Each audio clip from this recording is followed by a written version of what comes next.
আজকে আমি চন্দ্রযান ৩ সম্পর্কে আলোচনা করব, যেগুলি চাকরির পরীক্ষার আসার উপযোগী প্রশ্ন উত্তর সেগুলি সম্পর্কে। চন্দ্রযান ৩ চাঁদে সফলভাবে ল্যান্ড করে কত তারিখে এবং কোন সময়? উত্তর 23 আগস্ট 2023, সময় সন্ধ্যা 6টা 4 মিনিটে।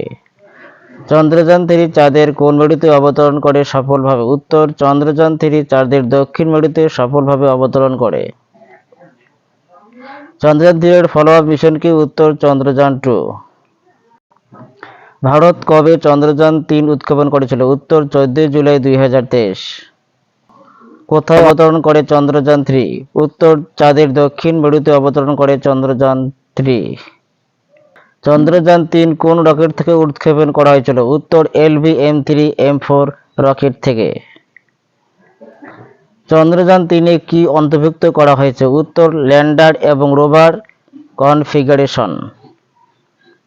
চন্দ্রযান ৩ চাঁদের কোন মেরুতে অবতরণ করে সফলভাবে? উত্তর চন্দ্রযান ৩ চাঁদের দক্ষিণ মেরুতে সফলভাবে অবতরণ করে। চন্দ্রযান ৩-এ অরবিটারের পরিবর্তে কি ব্যবহার করা হয়েছে? উত্তর প্রপালশন মডিউল।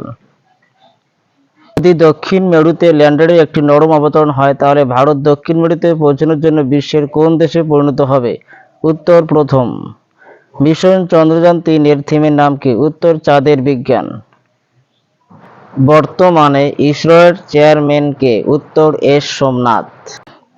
চন্দ্রযান ৩ মিশনের উদ্দেশ্য কি? উত্তর চাঁদের গঠন আরো ভালোভাবে বোঝার জন্য। চন্দ্রযান ৩ এর প্রধান ইঞ্জিনের নাম কি? উত্তর CE-20 ক্রিওজেনিক ইঞ্জিন। মিশন চন্দ্রযান ৩ এর রোভারের নাম কি? উত্তর প্রজ্ঞান। মিশন চন্দ্রযান ৩ এর ল্যান্ডারের নাম কি? উত্তর বিক্রম। LV-M3 দ্বারা চন্দ্রযান ৩ কোথা থেকে উৎক্ষেপণ করা হয়েছিল? উত্তর শ্রীহরিকোটা থেকে উৎক্ষেপণ করা হয়েছিল।